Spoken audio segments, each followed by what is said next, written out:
Chavan, an MDR TB survivor, patient advocate, and a fellow with Survivors Against TB. I was diagnosed with TB at 16, and my recovery came with its own set of challenges and complications. Misdiagnosis, prolonged treatment, and losing a lung. But a challenge nothing and no one could have prepared me for was the stigma that came with this disease. I remember my relatives asking my parents about who would marry me rather than being happy that I was alive. I saw my social circle dwindle. Many would just call me, अरे वो TB की मरीज, अरे वो जिसको TB हुआ था. The myths and misconceptions around TB are many, and they are hard to shake off, especially when we are told to shush about our diagnosis. As women, the burden of carrying that silence is even harsher.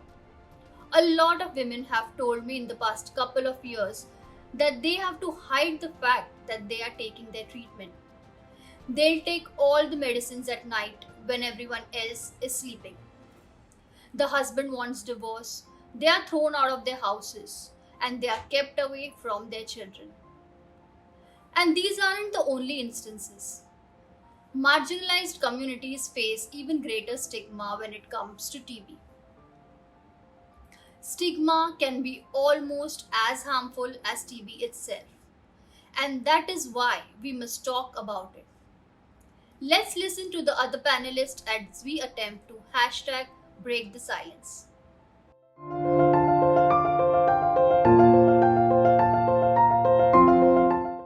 Hello everyone, I'm Debshree Lokhande, an ex-DRTB survivor, architect and fellow with Survivors Against TB India. I fought my battle with TB for close to 7 years, and while I'm grateful that I won it, there were so many aspects of my care that would have made this less excruciating. The COVID-19 pandemic and how it has impacted TB care in India has only further highlighted the fact that there remain many gaps in the system, and I'd like to highlight a few. Stigma and social isolation.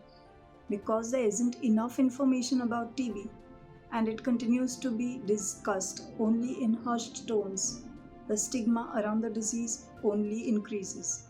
This often leads to social isolation, making a patient's journey far tougher. Often, even health systems and service providers contribute to and perpetuate the stigma. And a lot of our work at SETB focuses on stigma mitigation for this very reason. Lack of access to mental health support. There is another layer of stigma attached to discussing mental health, and as we know, TB treatment can often cause or aggravate mental health conditions. Access to therapy, counseling, or even peer supporters remains low, and the costs attached are extremely high. We have therefore continuously advocated for mental health support to be included as a part of TB care. Lack of gender responsive care. The social costs of battling TB are high, but higher still if you're a woman, trans, or gender non-binary person. There remains a gap in how the health systems perceive the needs of the gender minorities and also how society responds to them. A common reaction being blaming them for their condition. The bacteria may not discriminate, but our gender unresponsive care does. In conclusion, I would like to highlight that there is a larger issue of the lack of high quality of care for TB, and that there is little investment in making the patient experience easier by putting them at the center of the care they receive.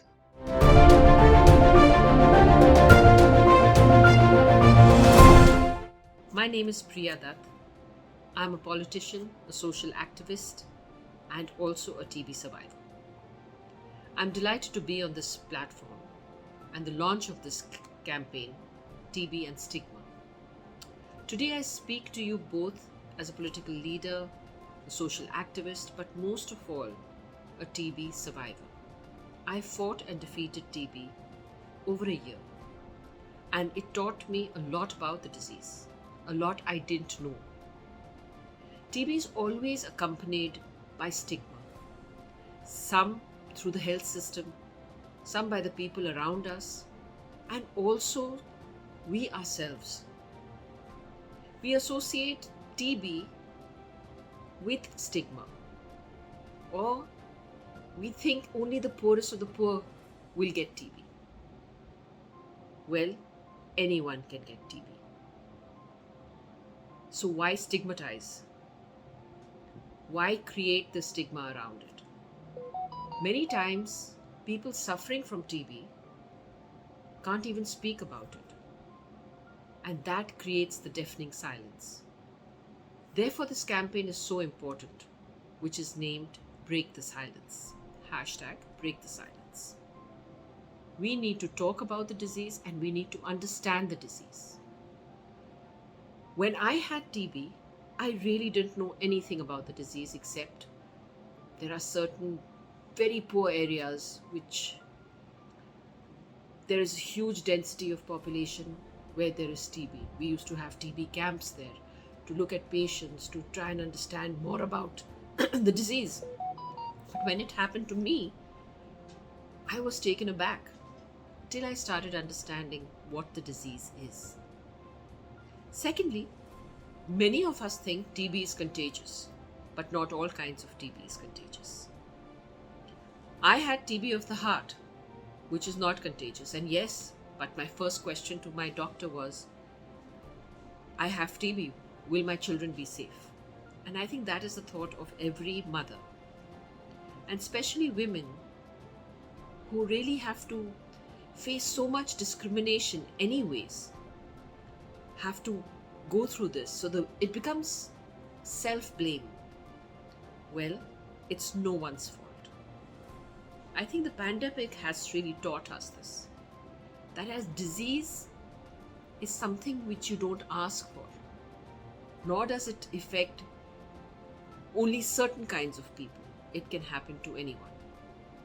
Therefore, understanding the disease is very, very important.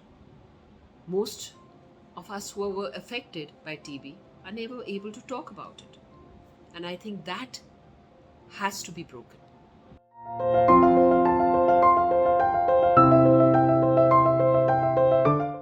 Hi, I'm Sandhya Krishnan and I'm a TB survivor. The stigma from TB affects every survivor. Some more, others less. I was no different. Yet a community of survivors like me helped me to overcome it. So today, at the launch of this campaign, I want to talk to you about how we address TB-related stigma. People often tell me, I don't want to stigmatize, I just want to protect myself. I understand that, but in the process, we often push the person suffering into a shell. They don't seek care, they blame themselves, some even give up. How do we stop this? One thing is clear, if we don't address stigma, TB will continue to spread and happen to many of us. But how do we start? First, at the individual level, we need to educate ourselves about TB. Did you notice how quickly we all learned about COVID-19? We can learn about TB too. Not all TB is contagious. Even when it is, there is nothing wrong with infection control measures like wearing masks for personal safety. You know what is wrong? When you start discriminating against a person who has TB. Discrimination is not going to stop the disease. It does not help you or the TB-affected individual. So let us learn the difference between stigma and safety. Second, if you know someone with TB, understand the disease and their circumstances. In my view, all families and treatment and support givers need to be counseled by health providers on how to take adequate precautions and provide support without stigmatizing the TB-affected individual. Often, the worst stigma is seen in healthcare settings. This is why stigma-free care needs to be taught as part of nursing and medical college curriculums. Health personnel need to be regularly trained on providing stigma-free care because we can often forget that stigma has crept into our care. None of this is possible without government leadership. So the government needs to launch multilingual awareness campaigns that bust myths around TB and emphasize how badly stigma affects people. Finally, anti-discrimination legislation that outlaws stigma and discrimination against TB-affected individuals in family, community, workplaces, and healthcare settings is also the need of the hour. We cannot eliminate TB from India without eliminating TB-related stigma. Our silence on TB and its stigma is costing us lives. Come on, India, join us in breaking the silence and in addressing TB-related stigma.